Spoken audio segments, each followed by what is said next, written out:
बिस्मिल्लाहिर्रहमानिर्रहीम। अस्सलाम वालेकुम स्टूडेंट। आज फिर मैं आपको क्वेश्चन नंबर 7 स्टार्ट करवा रही हूँ एक्सरसाइज 1.1 का, क्योंकि लास्ट जो वीडियो थी उसमें मैंने 6 क्वेश्चन तक उसके सारे पार्ट कर लिए थे। ठीक है, तो अब जो है क्वेश्चन नंबर 7 स्टार्ट करवाती हूँ, जो बहुत ही ईजी है, बहुत ही ईजी है। ठीक है, find real and imaginary parts of, ये दो इसके दिए हुए पार्ट्स 1 एंड 2। चलें क्वेश्चन लिखते हैं, देखें क्या होता है। अच्छा, तो अब ये है क्वेश्चन नंबर 7। क्वेश्चन नंबर 7 मैंने लिख दिया यहाँ पे, और फिर मैं यहाँ लिखूंगी कि क्वेश्चन नंबर 7 के find real and imaginary part, find real and imaginary parts, imaginary parts. ठीक है, तो ये क्वेश्चन है। चलें इसका फर्स्ट पार्ट करते हैं। फर्स्ट जो है इसका पार्ट वो इक्वल है 2 आयोटा और ब्रैकेट 3 माइनस 5 आयोटा। ठीक है, अच्छा अब आपको तो बिल्कुल अच्छे तरीके से मालूम हो गया होगा कि जो है रियल पार्ट किसको कहते हैं, इमेजिनरी पार्ट कौन सा पार्ट होता है। रियल पार्ट वो पार्ट होता है जिसमें आयोटा की वैल्यू नहीं होती, और जिसमें आयोटा की वैल्यू होती है उसको इमेजिनरी पार्ट कहते हैं। सही है। अच्छा स्टूडेंट, चलिए स्टार्ट करवाती हूँ बिस्मिल्लाह करके, और ये सॉल्यूशन लिखें। सॉल्यूशन के बाद आप लिखेंगे यहाँ पे, सॉल्यूशन के बाद आप लिखेंगे क्वेश्चन जो है 2 आयोटा 3 माइनस 5 आयोटा। ठीक है स्टूडेंट, सपोज करेंगे इसको भी हम z के बराबर लेंगे। Suppose z equal to 2 iota 3 minus 5 iota. ठीक है, यहाँ तक सपोज जिस तरह हम हमेशा जो कॉम्प्लेक्स नंबर है उसको z से शो करते हैं, और यहाँ पे उसकी पूरी वैल्यू लिखी हुई होती है, इसी तरह मैंने यहाँ आपको बताया। तो देखें यहाँ ब्रैकेट है, और इसके ब्रैकेट के जो आउटसाइड पे या बाहर 2 आयोटा है, ये हम इससे मल्टीप्लाई कर देंगे, क्योंकि इन दोनों के बीच में कोई साइन नहीं, ना प्लस है ना माइनस। इट मीन्स कि ये 2 आयोटा इन दोनों से मल्टीप्लाई हो रहा है। चलें देखें कैसे होता है। z equal to 2 multiply by 3, 2 multiply by 3 equal to 6, और आयोटा भी है तो उसको मत बुलाइएगा, उसके साथ ही लिखिएगा। अच्छा, प्लस माइनस माइनस, अब इसी वैल्यू को हम सेकंड वाली जो वैल्यू है ब्रैकेट की उससे मल्टीप्लाई करेंगे, तो ये हो जाएगा 2 5 सा क्या हो जाएगा 10 हो जाएगा। ठीक है बेटा, 2 5 ज़ा 10, और आयोटा यहाँ भी है, आयोटा सेकंड वाली वैल्यू के साथ भी है, तो आयोटा आयोटा आयोटा स्क्वायर हो जाएगा। Again you know that iota square is equal to -1 के बराबर है। राइट स्टूडेंट, तो अब जहाँ आयोटा स्क्वायर की वैल्यू है वहाँ हम क्या लिख देंगे, उसकी ये वाली वैल्यू जो iota square is equal to -1 है वो पुट करेंगे। तो चले z is equal to 6 iota minus 10 -1 iota square की value understand student, z is equal to 6 iota now minus minus plus 10। ठीक है, इसको हम ऐसे भी लिख सकते हैं, क्योंकि हम पहले हमेशा जो है रियल पार्ट लिखते हैं, तो यहाँ प्लस है तो प्लस शुरू में देने की स्टार्ट में ज़रूरत नहीं होती, आप 10 लिख दें। और यहाँ देखें ये वैल्यू हम इस तरह भी करके लिख सकते हैं +6 आयोटा। ठीक है, अब हमारा जो है फाइनल ये क्वेश्चन यहाँ तक सॉल्व हो गया है। अब हम क्या करेंगे, रियल और इमेजिनरी पार्ट सिर्फ इसका आंसर लिख देंगे। तो real R of z is equal to means real part. What is a real part here? जिसमें आयोटा नहीं है, of course yes 10. And what is the imaginary part? I am z equal to, क्या है imaginary part इसका, iota को छोड़कर जो हम पार्ट लिखेंगे वो इसका इमेजिनरी पार्ट होगा, या पूरा आप आयोटा के साथ भी लिखते तो 6 आयोटा इज ये इमेजिनरी पार्ट है, and this one is real part. तो find the real number and find real and imaginary parts, ये आप स्क्रीनशॉट निकाल लें इसका। ठीक है स्टूडेंट, क्लियर हो गई ये बात। तो चलें अब इसका सेकंड पार्ट करते हैं। सेकंड पार्ट के लिए मैं सेकंड की पार्ट की वैल्यू लिखूंगी जो बराबर है, अब यहाँ आ जाते हैं ताकि आपको फुली नजर आ जाए,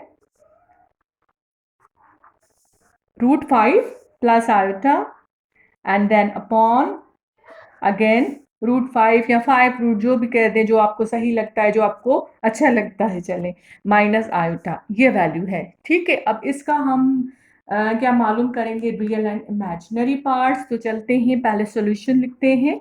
तो first of all you write the solution and then suppose can this value equal to, we take it z, then it is become z equal to √5 plus iota upon √5 minus iota. अब यहाँ पे आपको कुछ recall हो रहा है अपने mind में। देखिए ये जो वैल्यू है नीचे जो है हमें इसका जो है हम रूट ख़त्म करने के लिए इस तरह की वैल्यूज़ को multiply and divided by denominator की वैल्यू से करते हैं, लेकिन उसके कॉन्जुगेट से, या कॉन्जुगेट का मतलब है साइन चेंज। तो यहाँ जो है 5 रूट माइनस आयोटा, तो multiply and divide by 5 root plus iota से यहाँ पे करेंगे और इसको हम कहते हैं rationalisation. So we write here is equal to, यहाँ मैं लिख रही हूँ 5 plus iota upon minus iota, ठीक है। अब multiply and divide by this value but sign is change, और यहाँ भी वही साइन जो ऊपर, यहाँ मैं लिख देती हूँ ताकि आपको मुश्किल ना हो, बाय रैशनलाइजेशन, रैशनलाइजेशन, ठीक है जी, ठीक है मेरे बेटे। अच्छा अब ये हो गया। अब ऊपर वाली से मल्टीप्लाई होगी, न्यूमरेटर से, डिनोमिनेटर से मल्टीप्लाई करेंगे, z इक्वल टू, चलें ब्रैकेट में इनको करके रखते हैं क्योंकि 2 वैल्यूज हैं, ठीक है।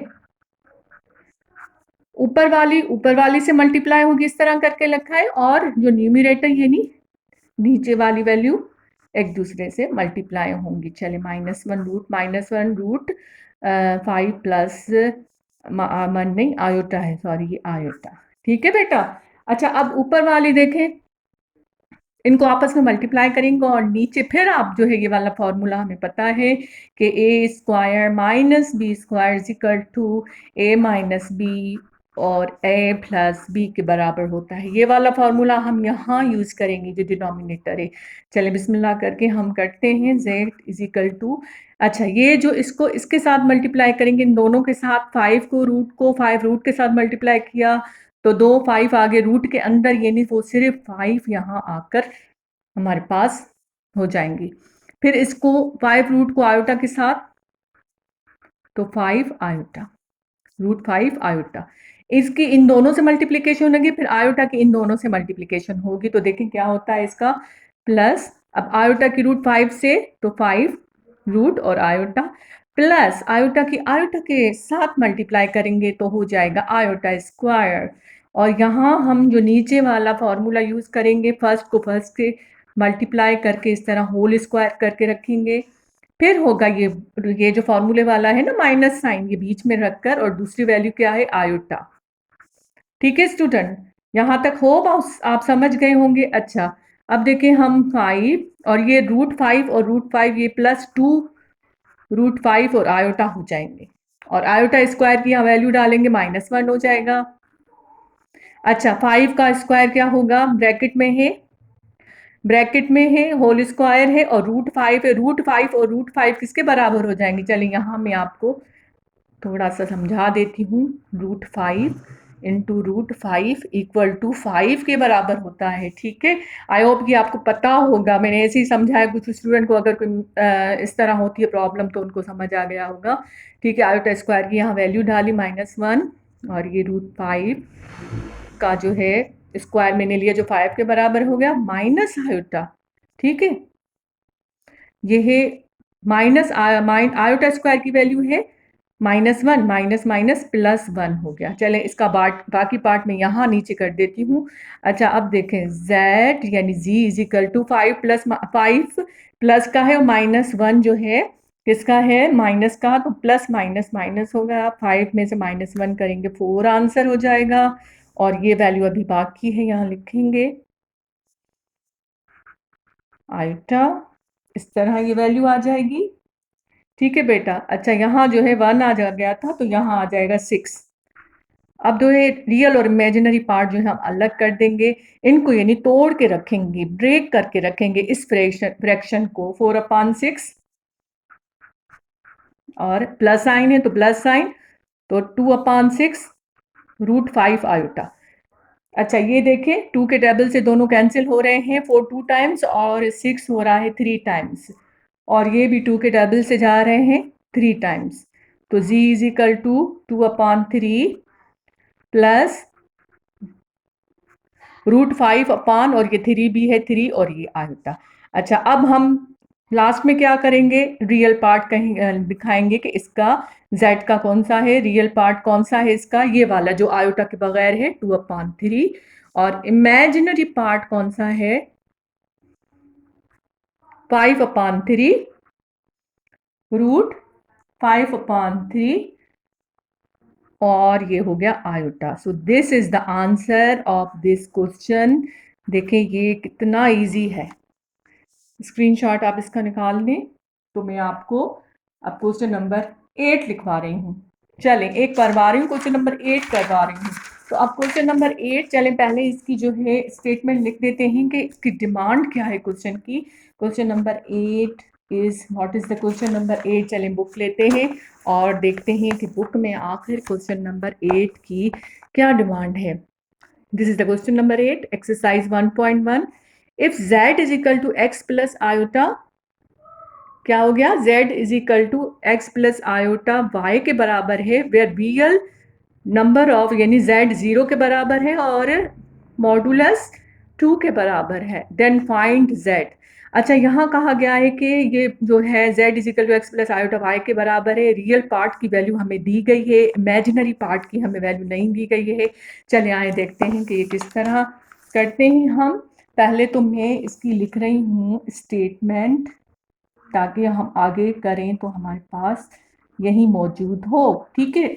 अच्छा, where real of z is equal to 0 and modulus of z is equal to, modulus आपको पता है x square plus y square, जो हम निकालते हैं रूट वाली वैल्यू, उसको मॉड्यूलस कहते हैं, वो 2 के बराबर इक्वल दी गई है, देन फाइंड z।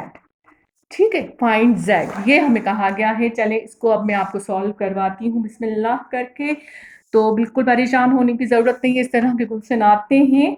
तो हम सॉल्यूशन लिखेंगे, सॉल्यूशन के बाद जो गिवन होता है, what is given here, z is equal to x plus iota, and y। ठीक, यहां तक समझ गए, ये गिवन है हमें। वेयर, और भी कुछ गिवन है, where real part of z इसके घर बराबर दिया गया है 0। ठीक है, तो अब हम क्या करेंगे, अब हम देखेंगे कि हमें जो है फाइंड करनी है, और ये भी हमें गिवन है, modulus of z is equal to 2 के बराबर गिवन है। ठीक है बेटा। अच्छा, अब हम करेंगे, we know that this is the equation number 1। ठीक है, इसको हम इक्वेशन नंबर 1 का नाम देते हैं। Now we have to find, what we have to find, we have to find the modulus of this value, which is equal to, we know that modulus of z equal to x square plus y square and root, right? So what is here, इसमें से हमें पता चलेगा किसके बराबर है। अच्छा, ये 0 के बराबर इन्होंने दिया हुआ है, जहां ये 0 के ये वाली वैल्यू देखें, रियल पार्ट की किसके बराबर दी हुई है, 0 के बराबर, यानी यहाँ x क्या है, what is x here, x is equal to 0 के बराबर, और y इज इक्वल टू कुछ नहीं दिया गया, y के बराबर ही लेंगे, इसमें हम पुट करेंगे वैल्यूज, मॉड्यूलो की जगह पर क्या लिखेंगे हम, उसकी वैल्यू लिखेंगे। ठीक है बेटा। So we have 2 is equal to 0 whole square, x की वैल्यू 0 है तो मैंने इसके फॉर्मूले में x की जगह पर 0 लिख दिया, plus what is the value of y equal to y whole square. ठीक है जी बेटा, 2 इज इक्वल टू, ये 0, इसको कुछ करने की ज़रूरत नहीं है, स्क्वायर आ गया रूट, और जब ये y की value is equal two plus minus 2। ठीक है बेटा, y की वैल्यू क्या आ गई, प्लस माइनस 2। तो हमें क्या कहा गया है कि z की वैल्यू मालूम करें, तो z की वैल्यू मालूम करने के लिए पुटिंग दिस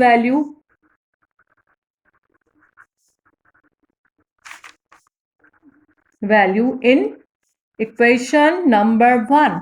कौन सी इक्वेशन नंबर 1, ये है, लिख देती हूं मैं यहाँ, z is equal to x plus iota y. ठीक है, तो अब क्या करूंगी, z इज, क्योंकि हमें क्या मालूम करना है, z की वैल्यू मालूम करनी है, सिर्फ z की वैल्यू हमें मालूम करनी है, यहाँ लिखा हुआ है क्वेश्चन में।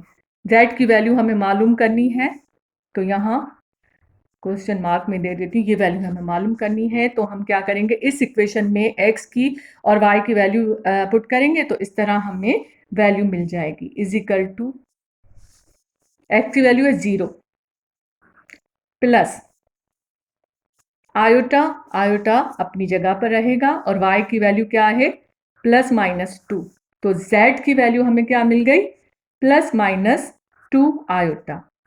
तो ये z की वैल्यू यहाँ ये आ गई। So this is answer of this question, z is equal to, ठीक है, ये आपको समझ आ गया। z is equal to x plus iota y, z is equal to x की जो वैल्यू है यहाँ पे हमने पुट की, 0 जो दी गई है रियल पार्ट की, तो वो हमने पुट की, ठीक है। y की वैल्यू y के बराबर पुट की, मॉड्यूलस में मॉड्यूलस 2 के बराबर दिया गया है वो पुट किया, ठीक है। वाई स्क्वायर का जो रूट निकलेगा y निकलेगा, ये +-2 हो जाएगा।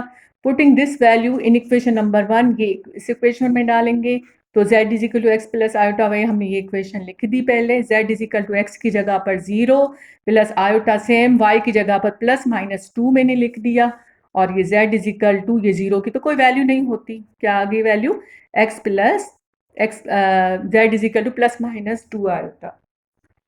तो ये हो गया आपका क्वेश्चन नंबर कौन सा solve, yes question number 8 solve हो गया। अच्छा, आप क्वेश्चन नंबर 8 के बाद देखें, क्वेश्चन नंबर 9 है, solve the following complex equations. अब यहाँ जो कॉम्प्लेक्स इक्वेशन दी गई हैं, दो साइड पे इक्वेशन का मतलब है इक्वलिटी साइन, ठीक है। X y bracket 2 3 bracket is equal to -4 और 7 इज इक्वल टू का साइन है, इट मीन्स ये इक्वेशन है। दूसरा पार्ट ये है, x plus 3 iota is equal to 2 y iota. अब ये भी हम करते हैं बिस्मिल्लाह करके। क्वेश्चन नंबर होगा ये हमारा 9, ठीक है बेटा। क्वेश्चन नंबर 9 की चलिए मैं स्टेटमेंट लिख देती हूँ। ये होगा क्वेश्चन नंबर 9, इसकी स्टेटमेंट लिखती हूँ मैं। Solve the following